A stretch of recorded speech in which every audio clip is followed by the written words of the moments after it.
ver en la tibia biciaria, o sea, se produce en la parte media de los huesos del área.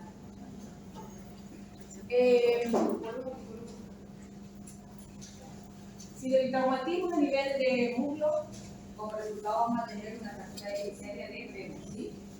Si el traumatismo es en la pierna, vamos a tener como resultado, digamos, como el paciente va a llegar con una fractura de tibia sola, peroné solo o ángulo. Lo más común es ver la fractura de tibia y peroné juntos, ¿sí? Peroné solo es muy raro ver, o tibia sola. Pero en realidad la más frecuente que vemos todos los días, sobre todo la gente que trabaja en hospitales, es la de tibia y peroné, o sea, de ambos huesos. Bueno, vamos a recordar un poquito que es una fractura. Esto ya dice que vende de, no sé, segundo año, una cosa así. La definición que es una fractura, una solución de continuidad, puede salir parcial cuando está en un hueso, ¿verdad? Estas fracturas de miembros de diáfisis y de miembros inferiores, en este caso, hay evidenciales con frecuencia que requieren tratamiento kinésico. Yo hoy en la actualidad digo todas necesitan tratamiento kinésico, ¿sí? Si la rehabilitación va a ser muy importante en un paciente que se fracture femur, tibia o peroné. ¿Y cuál va a ser nuestro gran objetivo? Recuperar la marcha, es decir, tratar de que el paciente se recupere lo más rápidamente posible. Pasamos. Hay muchas clasificaciones en cuando vamos a hablar de fractura, o por ahí te dicen en el final, voy a hablar de fractura. Muchas clasificaciones hay.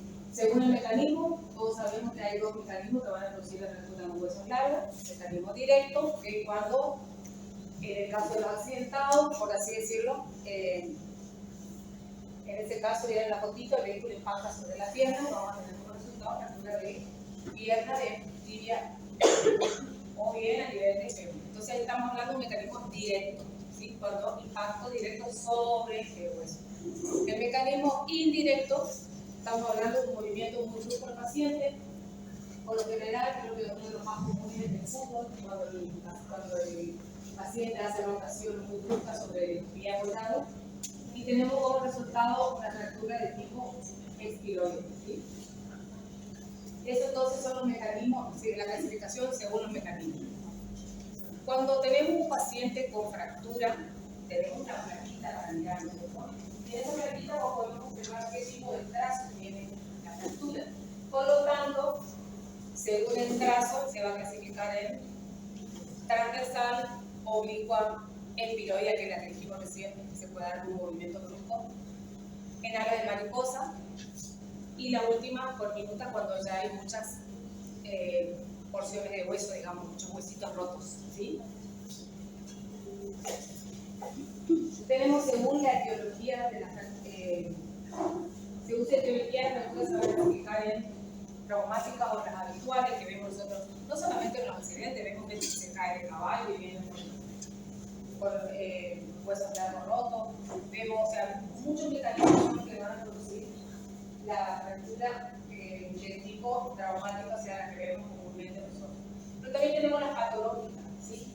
Y esas son las fracturas que se producen en pacientes con una enfermedad de base. Por ejemplo, un paciente que tiene cáncer y hizo metástasis ósea, obviamente el tejido óseo de ese paciente está débil, y el paciente en el mínimo movimiento puede producirse la fractura de ese paciente, de esa parte, digamos, de fémur.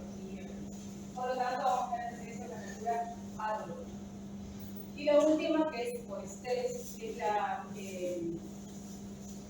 el mejor ejemplo es la abulsión, ¿sí? Que hace el músculo, hace una contracción muy potente y se produce el arrancamiento del tendón del hueso. Nosotros vimos un caso que nos llamó mucho la atención, que era una nena que hacía hip hop y vino con arrancamiento o sea, el tendón que se estaba en el músculo arrancó toda la parte de la inserción. Y eso sería por estrés, ¿sí? Vamos a la otra.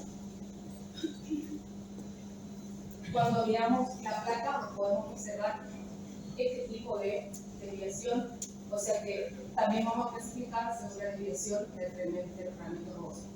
Si los dos extremos están aproximados por hacia el fractura hacia afuera, estamos en presencia de las anguladas. Si los dos extremos fracturarios se desplazaban, o sea, uno está hacia adentro, hacia afuera, o al revés, o viceversa, estamos hablando de fracturas desplazadas. Y cabalgada es cuando se interponen los extremos fracturarios. ¿Sí? Es tanta la fuerza muscular que hace, o sea, la fuerza muscular hace que los extremos fracturarios se interpongan. Entonces, estamos en presencia de una fractura cabalgada. ¿Sí? Tenemos otra clasificación más que es según el tegumento, o sea, según la integridad del tegumento. ¿Sí? Es decir, puede llegar al centro de salud paciente con una fractura cerrada, que nosotros miramos y, bueno, tiene una fractura de fémur o de pierna, pero está intacto todo lo que sea piel. Y después tenemos pacientes con fracturas abiertas, o expuestas, a veces se llaman, que son las fracturas que ya viene el paciente, ya viene con una herida, digamos. Entonces, cuando hablamos de la clasificación, yo hice así un cuadrito para que miren, todo esto es la clasificación básica de la fractura, ¿sí? Según el estado de la piel, que vimos recién, abierta o cerrada. No sé si está para acá, por no. Yo creo que también ustedes ya saben, ¿verdad? Pero bueno, sí, ya vimos eso. ¿Sí saben o no? Sí, ya vimos. Pero un repaso hace mucho. Por su desplazamiento, como ustedes vieron, por su localización, por el número del brazo y por la dirección. Esto es más o menos un resumen así general de la fractura. Esta es una clasificación. Pero ¿cuál es lo más importante o lo más a tener en cuenta en la fractura? Sobre todo cuando el paciente, después de producido el traumatismo, llega al centro de salud, sea cual sea el centro de salud, lo más importante es ver la clasificación de fracturas abiertas y cerradas. ¿Por qué va a ser más importante? Un paciente con una fractura cerrada es internado, o sea, llega con todos los síntomas que a primera vista podemos decir, sí tiene una fractura de fémur porque el miembro está rotado hacia afuera, porque está cortado, o sea, hay síntomas que te dicen que puede ser, pero ¿cuándo vamos a constatar nosotros qué hueso y qué, o sea, si es fémur, si es tibia? ¿Cuándo vamos a constatar? Con la placa, luego de estudio que es la placa, con una placa de rayos X nosotros vemos si está fracturado fémur o si está fracturado pierna, pero por lo general ya a primera vista el médico que lo atiende ya tiene idea de lo que está ocurriendo. El paciente con una fractura cerrada, bueno, ¿el internado? Sí, se lo interna. ¿Qué pasa con el paciente con una fractura abierta o expuesta? Tiene otra conducta, o sea, hay que trabajar lo más rápido posible con ese paciente, porque no se olviden que ese paciente tuvo un accidente en la vía pública, ya sea en el campo, donde sea, y viene con una herida que según el tamaño, según el grado, que ya donde pudo haber entrado material infeccioso.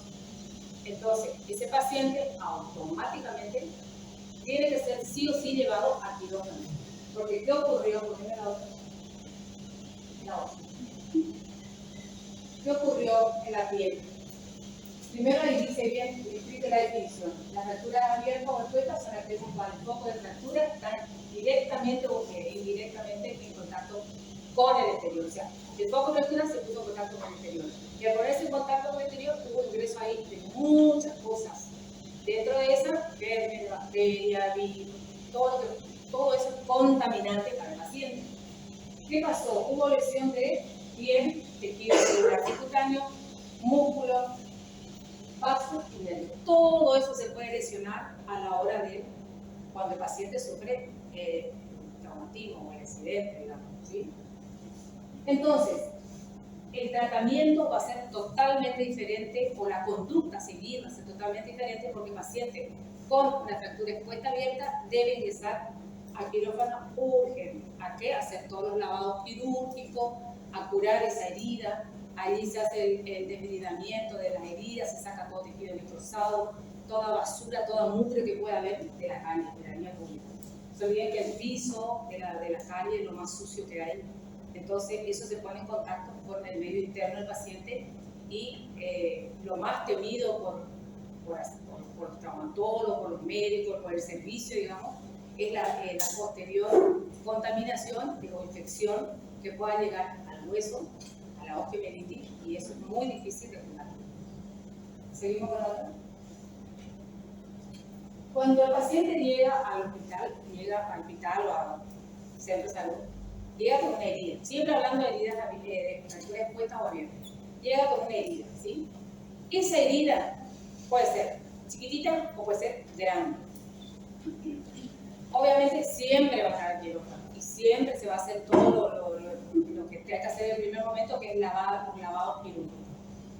Pero hay un traumatólogo que se llama este señor Bustillo y Anderson, que estudió el grado de contaminación que pueda tener un paciente cuando viene con una herida.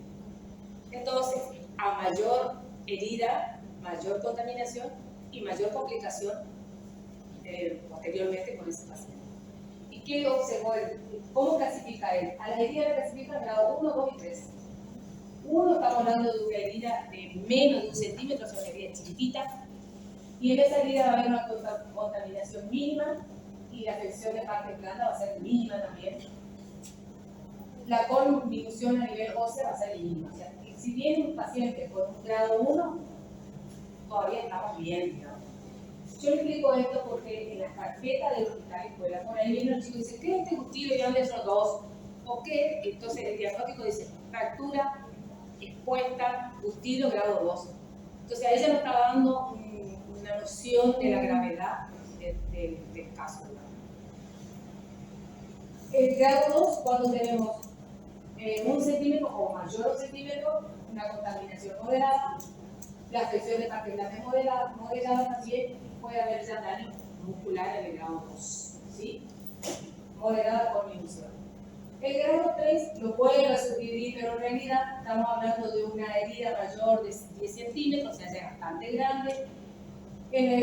La clasificó de nada, variabilidad de tratamiento, pero en el B, por ejemplo, ya hay pérdida de parte blanda, y en el C, que ya es la herida grave, el paciente ya llega con hemorragia, con sangrado, entonces por lo tanto, urgentemente entra al quirófano y ya va a requerir reparación vascular o se va a desangrar. Entonces, esa tablita de Bustillo y Anderson es más que nada para guiarnos con qué tipo de herida en un paciente con una fractura expuesta, ¿sí? Por eso les puse acá como para que tengan idea y vean más o menos por qué por ahí aparece en el diagnóstico el Bustillo y Anderson, que es el que clasificó esto para el tipo de heridas, ¿sí? Vamos a ver otro. Bueno, ustedes saben que cuando nosotros, cuando se van a ver a los libros, cuando yo voy a estudiar fractura de fémur, y voy a ver qué tratamiento. Si ustedes se van a la bibliografía, como Ramos Berti, cualquiera de los que son autores, te dice tratamiento médico conservador. Hay dos tratamientos: un médico conservador y un clínico. Eso era en la antigüedad. ¿Por qué? Porque en la antigüedad le colocaban un yeso, un uropérico, peripérico, y lo ponían al paciente en reposo 6 meses a 12 meses para que forme su callo óseo, y cuando su callo óseo se formaba, recién comenzaban a levantarlo o a calentarlo. ¿Qué pasa? Hoy no podemos tener un año un paciente entrenado con un poco para que haga su callo óseo, ¿verdad? Los tiempos lo da el hospital, tendríamos que hospital en el piso y eliminan todos los síntomas que están. Entonces, hoy en la actualidad, todo paciente con fractura de cualquier parte del tejido óseo es operado. Todos entran al quirófano, todos, sobre todo por miembros inferiores. No se olviden que los chicos, digo porque la mayoría son chicos, fotomatado, pedidos ya, todo choca, todo la 29, 30 por fin de semana. Ustedes se imaginan si nosotros lo que hay son todos los chicos que han hablado de sus. Primero vamos a tener imposible, y segundo, ese chico tiene que trabajar, no puede trabajar. Ahí es muchos planes, ¿verdad? tampoco es dejar de trabajar a la gente. Entonces, lo que se hace es, se busca rápidamente, lo más rápido posible, un elemento de síntesis que se le va a colocar a ese paciente, se lo va a pegar, se le coloca el elemento que tiene que ser y se apura el tratamiento, que se vaya rápido. Ya venimos nosotros con la rehabilitación y tratando de lo más rápido insertarlo en la actividad del día a día. ¿Sí? Ese es el fin con todos los elementos de hoy de fotosíntesis, tratar de que el paciente se rehabilite. Pasamos. No sé si ustedes, si van al hospital y ven pacientes que están colocados en el ¿sí? Le puse esto porque en realidad, o sea, cuando hablamos de fracturas cerradas, como las que dije hoy yo, el paciente es internado, todos son internados, cerrados, menos son internados. El paciente con fractura cerrada que no tiene nada, la piel va directamente a internado. Ese paciente se interna en el momento que tuvo el accidente y se lo coloca en una tracción esquelética. Por eso le pregunto si alguien ya vio en el hospital tracción esquelética. ¿Sí? Bueno, ¿cuál va a ser el fin de colocar a ese paciente en la tracción esquelética? Primero vamos a ver qué es una tracción esquelética, porque también preguntaba una definición en el examen, por ahí no sabe qué decir. Es un método de inmovilización transitoria que se utiliza para tratamiento de huesos, por lo que se llama huesos largos. En realidad, si vemos solamente huesos largos. ¿En qué consiste la tracción esquelética? Consiste en una aplicación de una fuerza tirante y continua que se coloca en el extremo distal fracturado. Se coloca una cuerda que en el extremo distal lleva un peso. Por lo general se dice que es el 10% del peso corporal, pero también se tiene en cuenta la tolerancia del paciente. Si el paciente no tolera una pesa de 7 kilos, que tiene 70 kilos, y bueno, se reduce el peso. Pero en realidad es una fuerza tirante que se le coloca al paciente. El paciente apoya el miembro afectado sobre una férula de Brown, que es la más de hierro que vieron, y luego se coloca la tracción. En el caso de que sea fractura de fémur, vamos a tener la TAT, que es la tuberosidad anterior de la tibia, que se va a colocar allí la tracción, ¿cierto?, para la acción sobre el fémur. En el caso de la fractura sea en tibia, se va a colocar la tracción en el calcáneo, o sea que la tracción va a ser calcáneo. ¿Sí? Hasta la otra. Por ahí está para que vean el dibujito, ¿sí?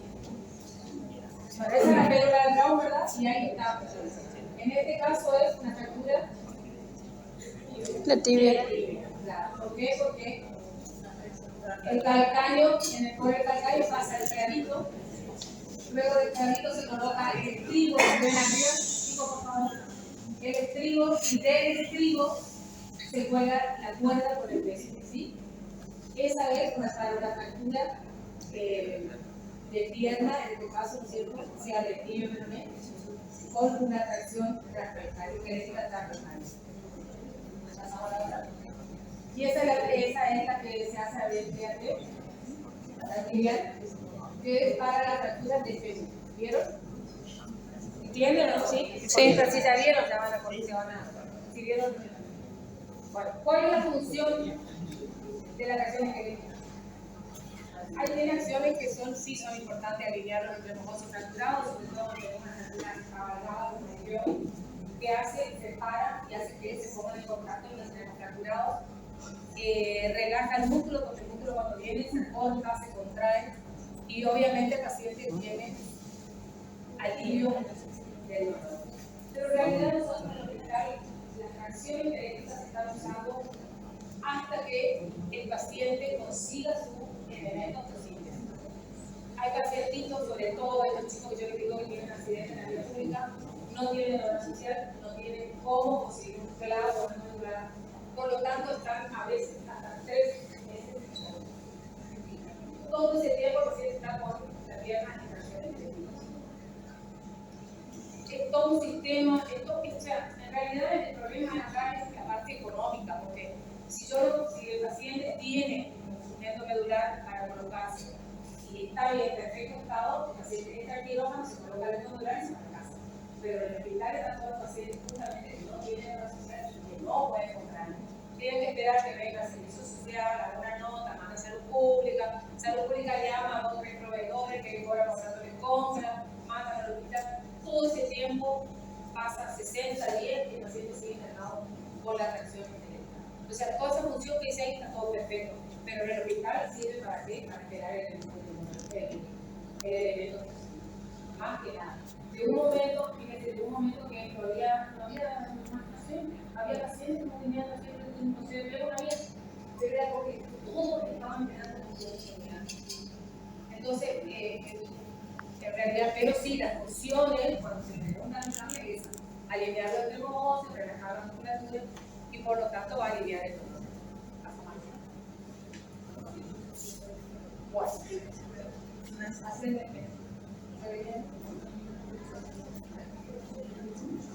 bueno, como les dije hoy, todos los tratamientos que vamos a hacer con los pacientes con fractura de diálisis son todos, ¿sí?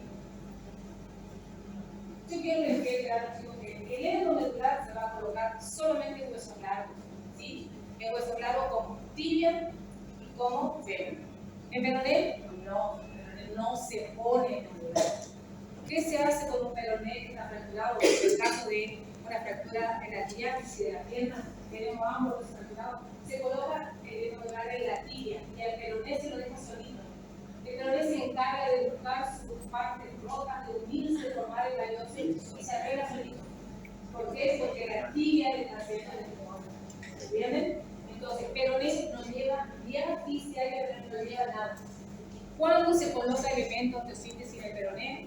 Cuando las fracturas son en el extremo proximal o bien distal, pero sobre todo en el extremo distal del peroné. ¿Por qué? Porque juega un papel muy importante la fractura del peroné para el entendimiento mínimo. Entonces, sí o sí, fíjense el tobillo del lado izquierdo para la tranquilidad del tobillo izquierdo. Y ahí sí se colocan placas. Siempre las fracturas proximales de tibia, proximales y distales de tibia y peroné, siempre son placas de tobillo, siempre. ¿Sí? Endomedulares, ¿dónde? Solamente endomedulares podemos colocar en fémur, tibia y húmero. 3 huesos largos del organismo. Todo el resto no va nada más que placas de tobillo. ¿Sí? Por ahí los anillitos que atraviesan, las supracondilias, se cruzan los tornillos. En realidad, hay un pollo en la actualidad y una cantidad de elementos de síntesis que se hacen mucho más fácil todo esto. Fíjense la imagen de abajo. La imagen de abajo tiene un endomedular, ¿sí? Un endomedular donde dice A, de aquel lado, ¿vieron? Que ustedes van a ver que arriba tiene 2 tornillitos atravesados, ¿sí? Y 2 tornillitos abajo. No sé si la vieron alguna placa así. ¿Cómo se llaman esos tornillos? ¿Cierto? O sea, es un clavo endomedular hacia un clavo, así se llama. ¿Cuál es la función de esos cerrojos? Evitar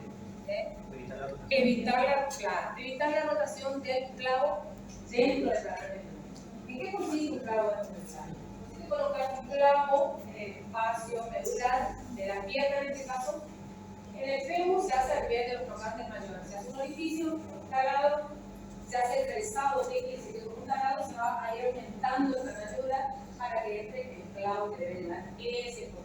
De acuerdo al diámetro de cada fémur, va a ser el clavo que lleva. ¿Sí? Entonces, primero se hace el trenzado, quiere decir que entra un taladro, la limpian todo el canal medular, luego se coloca. Con un puntito más hacia arriba, se coloca el medular. Después se hacen los ajustes, por arriba y por abajo, se hacen los ajustes de los cerrojos. ¿Sí?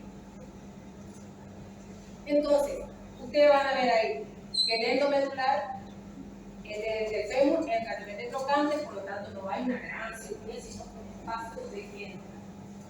En la de la pierna se hace la cara externa de la tibia, también el orificio, se presa el canal y se coloca el clavo. Entonces, cuando ustedes vean un diagnóstico de operatorio de enclavado endomedular, eso significa enclavado endomedular. Van a ver porque se van a encontrar con un montón de casos. Por ahí la pregunta de millones, ¿qué se hace con el clavo? ¿Se le tira o se deja? Todo el mundo pregunta lo mismo. ¿Qué hacemos con el clavo, lo dejamos por lo que quieran. ¿Qué les parece a ustedes? Depende del caso. También por la edad del paciente. También por la edad del paciente, pero no someterlo a otra cirugía se puede dejar el globo. Pero yo les digo, si hay un chico de 20 años que más o menos me dura 3 que va a llegar a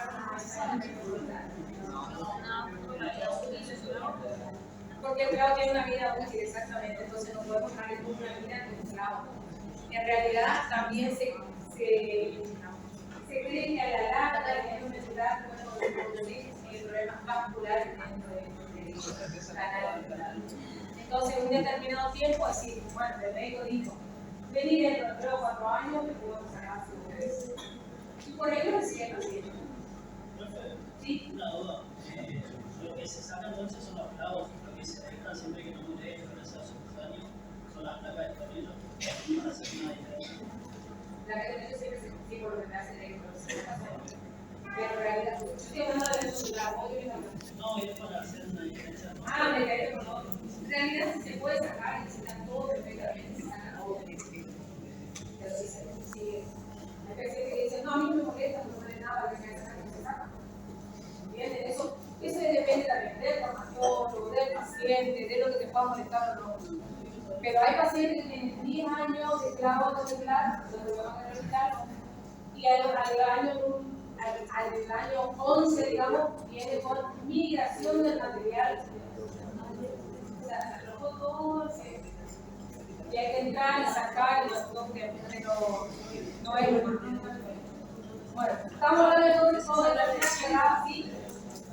Hasta ahí ya estamos bien. ¿Y cuánto tiempo es recomendable para sacar el hemomedular? Años, 2, 3 años.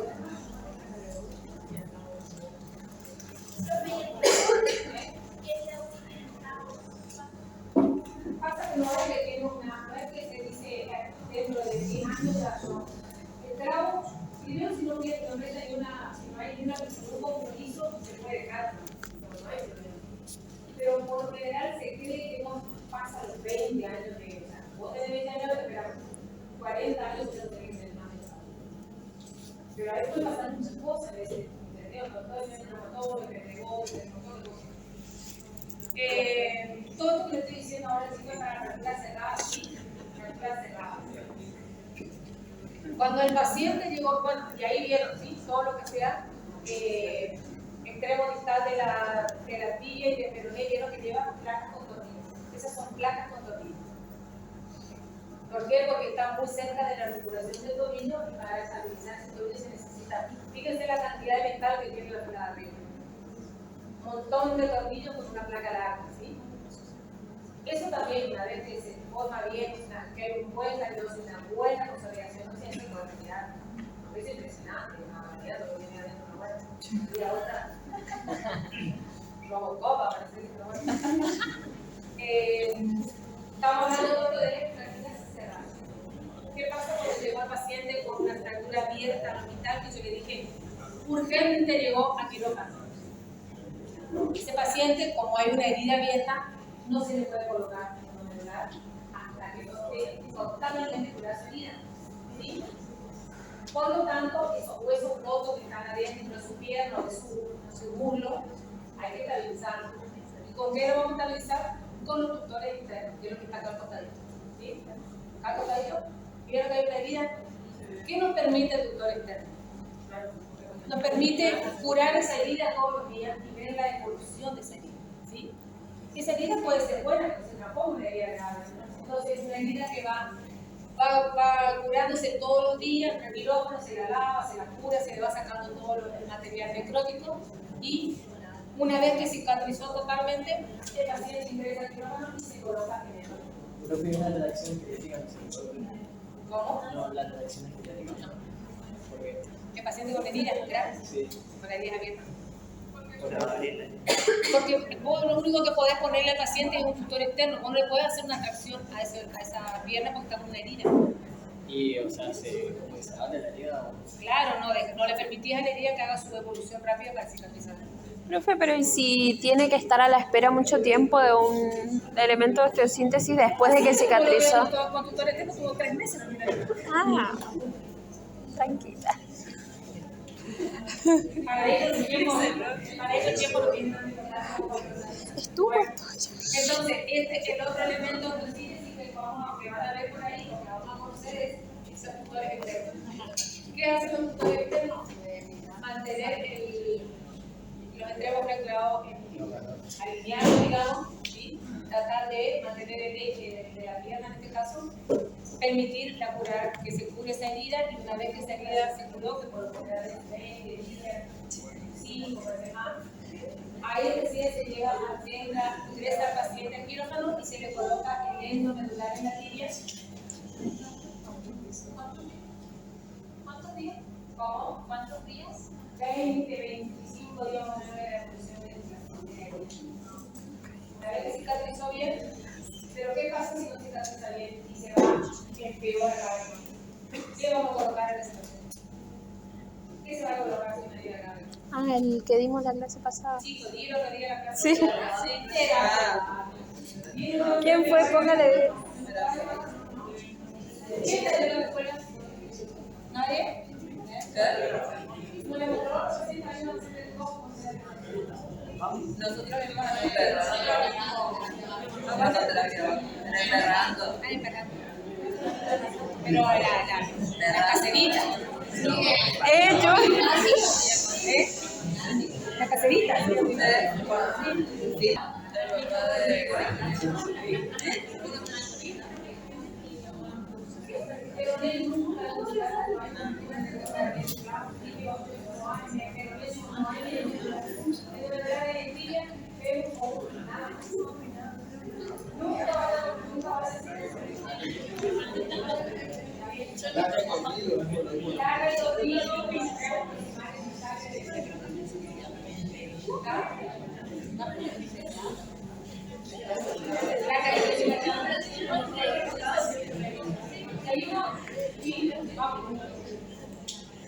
Vamos con el otro tema.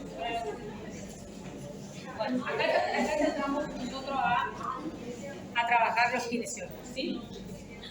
Vamos a tener objetivos, o vamos a plantearnos objetivos en la rehabilitación del paciente. Comenzamos ya con si vemos un paciente con edema y dolor. ¿Cuál va a ser nuestro objetivo ahí? Disminuir el edema. ¿Cómo vamos a hacer? Elevando miembro, que eso va a producir al paciente un alivio, sobre todo un alivio del dolor. Restaurar o mantener el rango de movilidad de la rodilla y el tobillo, que son las articulaciones afectadas en el caso de una fractura de pierna. Mejorar la fuerza muscular, que saben que si dijimos que hay pacientes que están 3 meses esperando el muscular o osteosíntesis, obviamente va a haber una debilidad muscular terrible. Y por último, que lo más importante que dijimos hoy era recuperar la recuperación funcional de las manos. Pero, Sí. ¿se podría ocupar presoterapia? ¿Cómo? ¿Se podría ocupar presoterapia? Sí. Pero me parece que todo menos así. El tratamiento, esto es el tratamiento psicopóptico, es decir, cuando recién sale el paciente, esto les quería contar, cuando recién sale el paciente del quirófano, antes, yo estoy hablando antes porque yo hace más de 20 años que voy a mirar esto. Nosotros llegábamos a la habitación del paciente y nos encontrábamos un yeso desde acá, solo le vieron que está bien, así, todo lo ven. Hoy en la actualidad no hay más yeso. No hay yeso, directamente no existe yeso. Viene el paciente quirófano con un operatorio de modular y lo que tenemos paciente con una pierna de nada más. Entonces ahí yo tengo que comenzar a trabajar sobre el paciente, pero a trabajar por pedido del médico. El médico viene del quirófano y se arregla el médico. Por favor, kinesiología para cama 20 que tiene incluido el diagnóstico operatorio de clavado de modular. Obviamente que yo me voy a repetir así de duro, tiene que tope, porque mi mirada le duele. Pero es el miedo que tiene el paciente. Entonces nosotros ahí tenemos que comenzar a ganar la confianza del paciente. Y ahí comenzamos. Vemos un miembro totalmente dematizado y hinchado, pero con una vena. Yo el primer día ya puedo retirar esa vena y ver cómo está. Mi vena de ojo está aventado, no la parte donde entró grado, estar todo trabajando. Y voy a comenzar desde el primer día, yo ya puedo tocar el miembro del paciente como haciéndole, elevándole y haciendo movilizaciones de los dedos para que, elevando, haciendo movilizaciones de los dedos para evitar el tema, ¿sí? Masoterapia, podemos trabajar con el paciente, mover las articulaciones, sobre todo de dedos, tobillos, el paciente no mueve o solamente por el dolor, y de esa manera él va a ir perdiendo el miedo. A las 24 horas, o sea, el otro día, ya nos vemos sentar al borde de la cama, y la gravedad me va a ayudar mucho para la rodilla. Pero en la cama nosotros podemos hacer contracción isométrica, podemos trabajar todo, hasta movilización de rodillas. Todo, rodillas, o sea, la triple opción la podemos hacer de forma pasiva con el paciente a las 24 horas de su cirugía. Comenzamos, obviamente ahí se trabaja magnético, pero cuando un paciente está internado, se puede llevar una magnético, pero no hay nadie que necesita llevar una magnético para hacerle al paciente. Es lo que nos ayudaría a nosotros al tratamiento.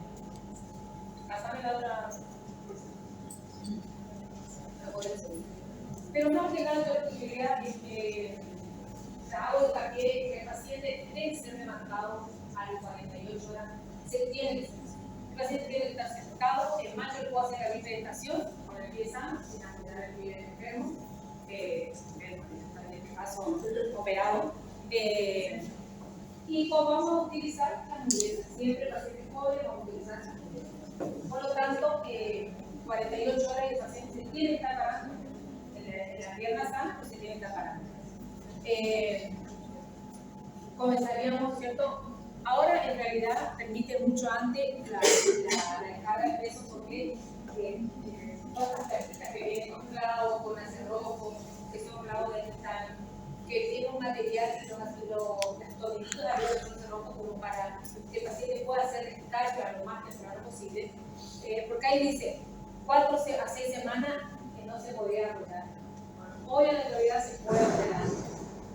¿Por qué? Porque justamente el avance sobre el material de fotosíntesis hace que acortemos un poco el tiempo.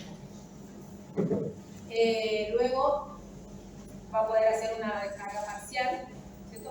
Siempre con la muleta.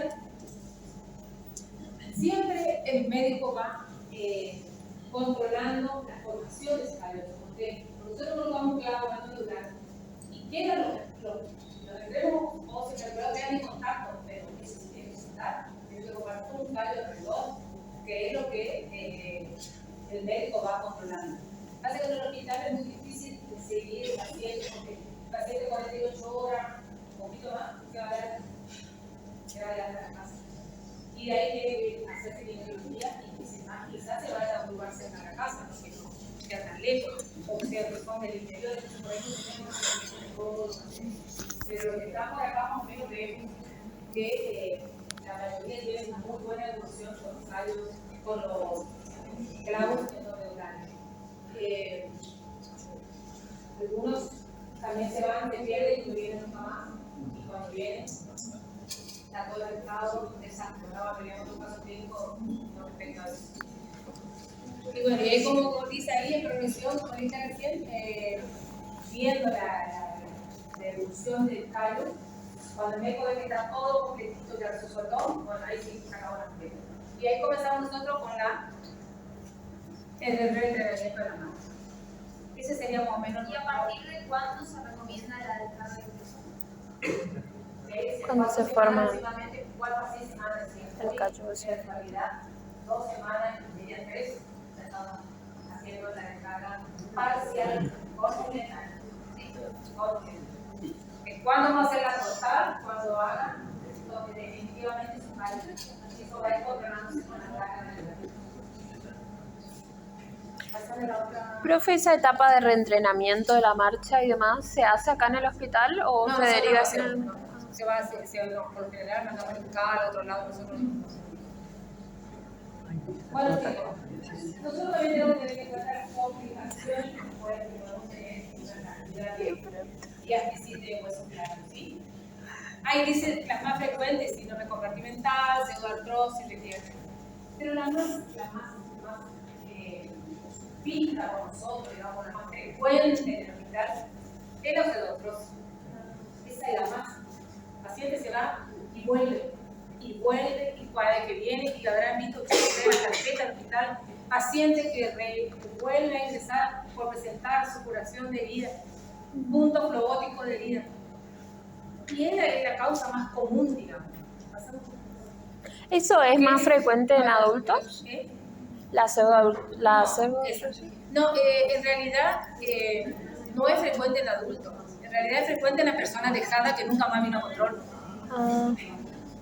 ¿Qué pasa? Que no tienen noción de lo que les puede pasar y no vienen a control, vienen cuando ya no dan más. Y ahí está ahí está la definición de pseudoartrosis que nosotros pedimos que nos saben. En realidad, ¿qué es la pseudoartrosis? La pseudoartrosis, como dice el nombre, es el evento patológico en el cual se produce el cese, quiere decir que no hay consolidación. No es el retado, pero si dice que es el retado, no es el retado, es el cese. ¿Cuándo estamos hablando de retardo? Cuando hablamos, miramos a los 3 meses y no hay consolidación, está retardado. Pero si a los 6 meses no hubo consolidación, ya estamos en presencia de una pseudoartrosis. ¿Cuál es la causa más común de la pseudoartrosis? Es la infección. Hay una infección en el foco de fractura y no consolida el hueso. La mayoría de los que tenemos en el hospital están todos infectados, ¿entienden? ¿Por qué? Por X motivo, pero están infectados y no sé, no. Y eso es sí, una zona no es infectada, pero más que nada es por dejadez del paciente. El paciente no concurre a las consultas, a los controles que se tienen que hacer. Hay que hacer continuamente placas para ver cómo va su clasificación y su formación de cardiología. Y el paciente no concurre. Entonces, obviamente que terminan todos con sanciones en el sitio de... Bueno, esto saben, ¿no es cierto? Sí, habrán visto, sí, en el hospital. Tuvimos un caso de un poco el año pasado en el hospital, un paciente que vino con un síndrome compartimental, que es impresionante, nosotros vemos piel brillosa, así como está el piso, es impresionante. Y se le hizo la fasectomía, pasarme la otra. Se hizo la fasectomía, vieron que son los cortes que tiene acá. Comenzó la liberación de la zona y pero vino del campo, de la vino con síndrome de compartimental. Por eso es una de las complicaciones que puede tener la fractura de diálisis. Por la pseudoartrosis, conclusiones. Acá tenemos las conclusiones que dicen que las fracturas de tibia y peroné son las que están en la queja. La mayoría está asociada al accidente de tránsito. La rehabilitación kinésica de los pacientes puede programarse desde tiempo. ¿Por qué? Porque no es lo mismo contra un paciente que hizo un tratamiento quirúrgico, chicos, por favor. Un tratamiento quirúrgico, que salió todo bien, una rehabilitación rápida y está todo bien. Entonces nuestra rehabilitación va a ser rápida porque estuvo todo bien. Pero un paciente que tuvo una herida grave, que tuvo un mes para cicatrizar la herida con bajo, entró a cirugía, se le complicó con los tratamientos, también va a ser rápido. ¿Entiendes? Porque va a haber muchas más cosas para reparar de un paciente que estuvo bien, perfectamente. Entonces, puede ser que un tratamiento sea cortito y enseguida ya se va a trabajar, digamos. Sí puede ser que el paciente quede con trastornos mucho más severos y nuestro tratamiento va a ser mucho más largo. Ahí habla de la movilización, que es lo que nosotros tenemos que hacer lo más rápidamente posible, tenemos que movilizar a nuestros pacientes lo antes posible, tanto del consultorio como el paciente internado. Por eso es muy importante que nosotros a los 48 no estemos sentando al paciente. Mientras el paciente no haga descarga de peso, no tiene por qué estar ocupado. Eso te lo digo en todo lo que sea la rehabilitación. Tratar de sentar lo más rápidamente posible al paciente al borde de la cama es muy importante. Hagamos mucho levantándolo tempranamente. Pasame el otro. Bueno, ahí no me acuerdo. Nosotros tuvimos en el hospital de Pueblo Chico con una fractura, un chico de Itatí que venía en una moto, 27 años, y lo choca una camioneta. El paciente hace una fractura de fémur y es llevado al hospital de Itatí. Ahí Itatí le hace una placa, se observa la fractura de fémur, lo cargan en la ambulancia, al final después la que te solucionan en el hospital, ¿sí? Entra acá al hospital, pásame, acá están los datos pacientes. El chico sufre el accidente el 21 de abril del 2002, no sé este caso mismo, pero le pongo para que ustedes vean cómo puede evolucionar aquí de forma de evolución del paciente. Fractura cerrada estamos hablando, ni siquiera padeciendo la fractura abierta después donde hubo contaminación, nada. El paciente entra el 12 de abril, sufre el accidente, el 11 de mayo de ese año, o sea, un mes estuvo operando el clavo, un mes, sí, un mes, al mes viene el clavo endomedular de salud pública, chico muy humilde, se le coloca el endomedular y y se va a la casa, se fue, 48 horas tuvo internado, se fue. Al año, no vino nunca más, se perdió, le preguntamos, sí, no vino mal. El 13 de mayo del año siguiente, o sea, fíjense, un año y 2 días pasó, y el chico aparece con la pierna edematizada, caliente, el último punto de la, yo le mostré que las fotos de el último punto de la cirugía, drenaba, había una cosa, un espanto lo que tenía. Entonces se lo internan y le diagnostican ahí pseudoartrosis infectada. Se le retira el endomedular que tenían, que era el clavo cerrojado, y se le coloca otro clavo con todo bañado con antibióticos. O sea, se le pone una vancomicina al clavo que va a entrar en el canal medular y se va a colocar otro antibiótico en el canal medular con el clavo. Y se va de alta en el año, o sea, un año y otra vez. Y se va de alta el 6 de mayo del año 14. Fíjense todo el tiempo que estuvo el chico internado. En ese tiempo era sacar muestras, llevar al laboratorio, venir acá, cambiamos el antibiótico, rotamos el antibiótico, rotamos 1000 veces el antibiótico. Se le da la alta el 6 de mayo del 2014 y se va a la casa. Obviamente, ese chico no se fue bien, el chico estaba todo mal, seguime la otra. Miren lo que pasó con él. Vuelve el 14, ¿se acuerdan que les acabó el primer clavo y le hicimos el segundo antibiótico? Cuando viene otra vez por dolor y todo, fíjense lo que pasó. El clavo endomedular rompe el hueso. El endomedular que tenía adentro rompe el hueso. ¿Qué hacen ahí? Lo internan, se retira el otro hueso, el clavo anterior, y se le coloca una placa con 10 tornillos. Estuvo internado aproximadamente, fíjense, desde julio a septiembre. En septiembre comenzó la mamá a perder por todos lados. El hijo joven, ya tenía como 29 años y le hacía las semanas. Que mi hijo no le da bolilla, que no pintar, que después empezó a fijarse a la mamá. En realidad al chico le salía todo mal. ¿Qué hace? Pobre, no le da pena, pero sí. ¿Qué pasa? ¿Qué hace la mamá? Firma la voluntad y dice, yo voy a Buenos Aires. Lo agarró su hijo y lo llevó a Ocho. Pobre mujer, que no le daba para pensar que tenía. Y una social que tenía médicos, que tenían. La cosa es que acá en Corrientes, vos le dieron un hospital que le daban a ella hasta su comedor para que ella coma. O sea, Buenos Aires, ¿quién le iba a dar? ¿Quién le iba a dar todo lo que ella quería? Pobre, ¿no? Pero bueno, agarró a su hijo y se lo llevó a Buenos Aires. Llegó a Buenos Aires y en Buenos Aires se va al hospital militar, donde le dicen, te sale 2 millones de clientes. Se fue al hospital, nos hicieron matando, tanto, te pedimos tanto para la cirugía, nada. Se fue al Fernández, Fernández que le dicen, tenés tanto para la cirugía, no, bueno, andate corriente y te va a los territorios que te solucionen ahí. Tuvo 3 meses en Buenos Aires. En el mes de enero vuelve a Itatí con su hijo y lo lleva a la casa. Se dieron la placa esa con tornillos y lo lleva a la casa. Casa la otra.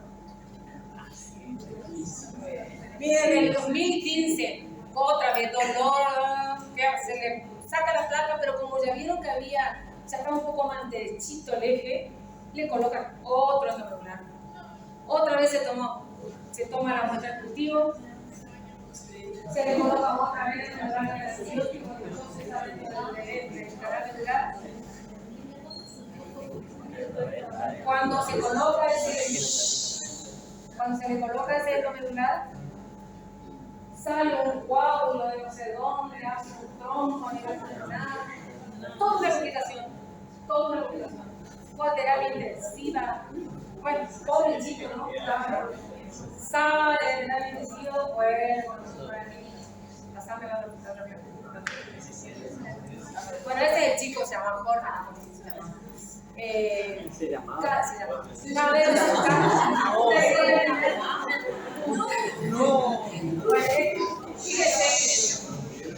Fíjense cómo salía él por una calle cortando clavos, con una barba de yeso, con la barba de yeso, y así salía él de cada vez que lo operaban. Ahora estaban los chicos de cuarto trabajando con él, bueno, con los chicos trabajando con él, trabajaron, creo que todos quienes ya lo conocían a Sabe ahora, cuando trabaja aquí lo operan otra vez en el 2015. El retiro, la otra, ahí sí. Bueno, los chicos observaron la cirugía de él, y esa cirugía terrible que tiene ahí al costado, esa herida horrible que tiene al costado de la placa como lo pusieron. Fíjense cómo le tuvieron que abrir para colocarle la placa con 10 tornillos para arriba, 10 tornillos para abajo, lo mismo, no sirve nada. Pásame la otra, pues la de Jorge, el mismo chico que tenemos hoy. Pásame la otra. ¿Qué pasó con este paciente? En el año 2016, cansado de la hospital y que la mamá le llegaba a querer todo el mundo, pide el alta voluntaria en el 2016. Un día yo andando por la calle, si se lo mandando en el norte, y la veo a la mamá que pasaba y le digo, José, ahí está, anda bien, le quedó solo se le quedó la pierna corta. Pues sí, estaba bien, estaba bien. Pasó pasaron, esto fue en el año 18. Un buen día en la noche después, sepsis a poco pulmonar, renal, hígado, la osteomielitis subió, tomó todos los órganos, hizo fallo renal, factor y oído. Con 31, entonces, yo para que les cuento para que ustedes vean que la evolución de una va a depender de cada uno. Es decir, este chico, ¿qué hizo? Se fue un año y pico, se borró. Sí, me salía un líquido, pero yo me limpiaba, o sea, tenía idea de adentro, poder estaba el tema. Entonces no le importó a él, no le importó a la madre, no le importó a nadie. También yo sé que el nivel de eso no le daba.